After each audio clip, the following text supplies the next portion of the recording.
Hi you alls! Korang ada tak Ulti Box atau Ulti Box?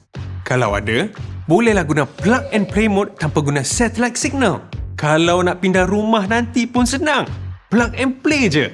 Settle. Sini Brader Astro akan tunjukkan caranya. Mula-mula, ambil remote Astro dan tekan home button. Nanti ada menu keluar dekat skrin. Pergi ke settings dan tekan OK.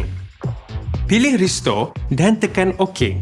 Pilih restore factory settings dan tekan OK. Masukkan PIN untuk teruskan. PIN default adalah 0000. Bila dah sampai dekat skrin ni, klik OK untuk mulakan proses restore. Sekarang ni, tunggu sampai Ulti Box atau Ulti Box restart sendiri. Lepas tu, ikut instruction pada video installation setup. Jumpa di sana!